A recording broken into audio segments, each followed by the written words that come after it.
I want to ask you, why do you think now is a good time to invest in real estate?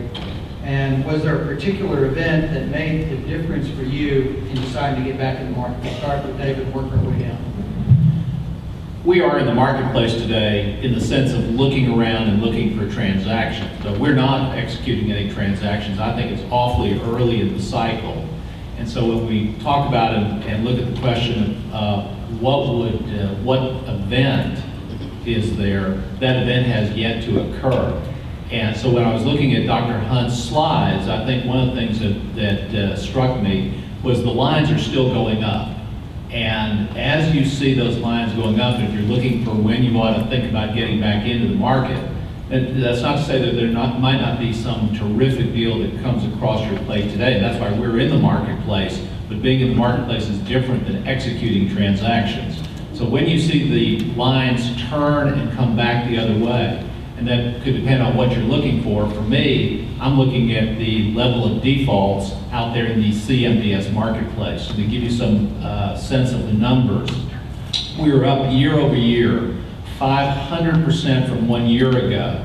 500%, think about that, on delinquencies. We're up $10 billion in delinquencies in the last 4 months in CMBS.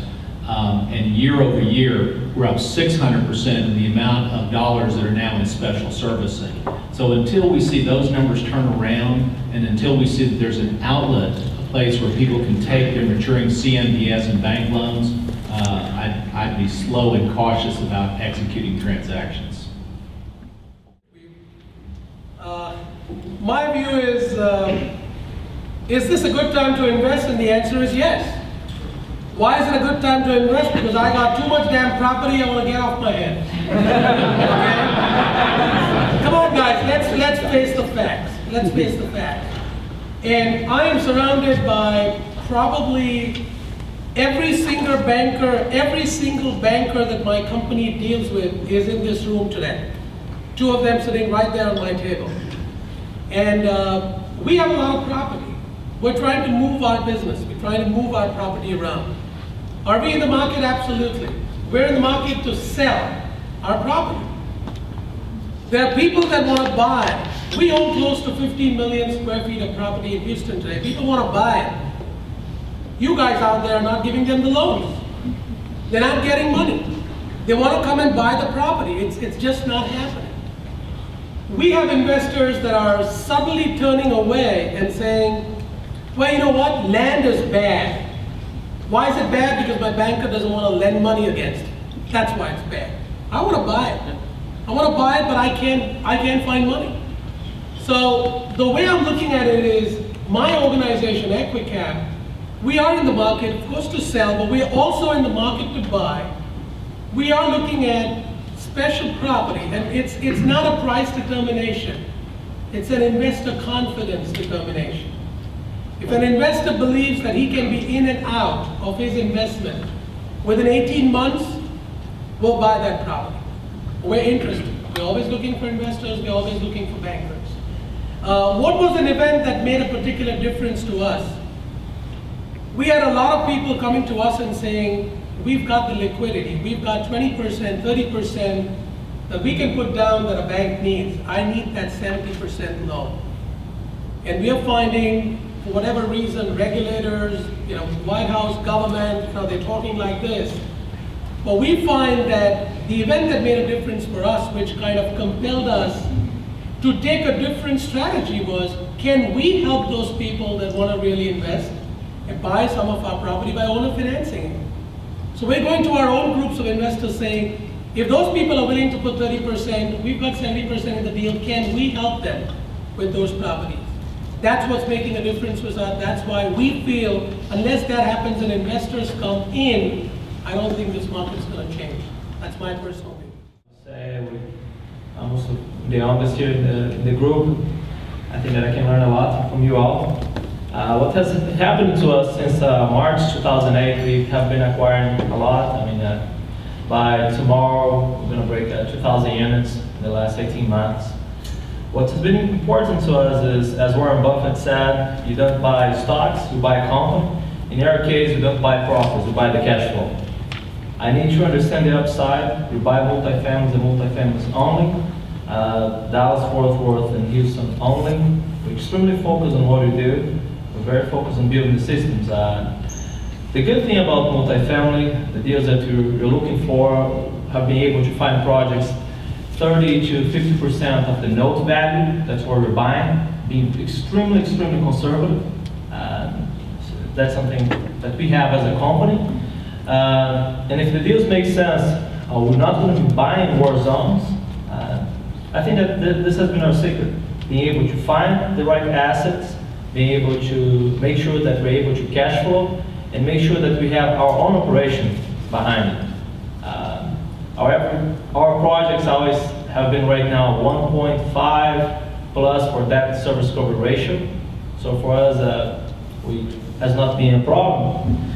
And the other thing about multifamily is that we still have a clear, it's hard to say that, a clear understanding as far as one exit, which is the refinance. If you go in and buy through a bridge finance, you can refinance, if it's in Dallas, a Fannie Mae, Fred, or HUD. So we still have that refinance strategy, and to us has been great. We're looking to buy more, we have more properties going under contract, and that's my story. Let me go back to David and the question of cap rates. Everyone wants to know where the cap rates are, and it seems to me the cap rates are what the buyers dictate them to be, and I'd be very interested to know for each of you where you see cap rates, where you see them going, and what you're using to underwrite these deals that you're looking at that you hope to execute on in the near future. Well, I think this discussion is interesting. You've got some folks up here who clearly have different views of where we are in the marketplace, and part of that is my sense of where cap rates are now. Today, cap rates are generally in the 7.5 to just right under 10.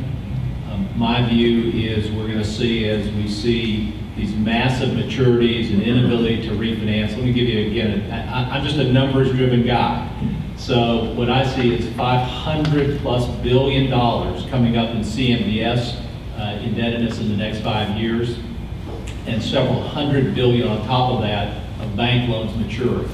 As you see that happening, you're going to have massive numbers of sellers, and that's going to continue to drive cap rates up. Cap rates, I believe, today are 7.5 to 10. They're headed to 9 to 12, and it certainly won't surprise me if at the very bottom we don't see 10 as the very low end, and we see 12, 13, 14. And for those of you out there saying, well, gosh, that just couldn't possibly happen, you know, it'd be a good buy today at 9. I think one of the later questions is talk about your experience in the 80s, and clearly that's what we're going to see happen. You can't have all these loans maturing. You can't have all the pressure on the banks and all the pressure on the current owners without seeing cap rates skyrocket, and I think they will skyrocket over the next 18 months. I also believe the cap rates are going to be between the 9s and the 10s. I think that's where they're going to settle. You know, I would like to make one point which I believe might help, and we've been internally discussing this a lot within our organization when we buy more property or when we try and sell anything out. One of the questions that investors keep asking, and I keep talking about investors because you know, we have an investment portfolio. We work with investors. We work with a lot of investors. And it's a fiduciary responsibility that we give them the bare facts and the bare information that we have to. A lot of the investors keep asking about cap rates, but then they also keep asking about, if you are a developer, and if you are coming to me and saying there is an opportunity, buy my property or invest in my property, and these are the cap rates that I give you, and based on Dr. Hunt's example earlier, you know, I have 5 properties, mine's better than the other 4. The investors are asking just one question, which might help cap rates, which is, if you, Mr. Developer, believe so much in it, how much money are you putting into the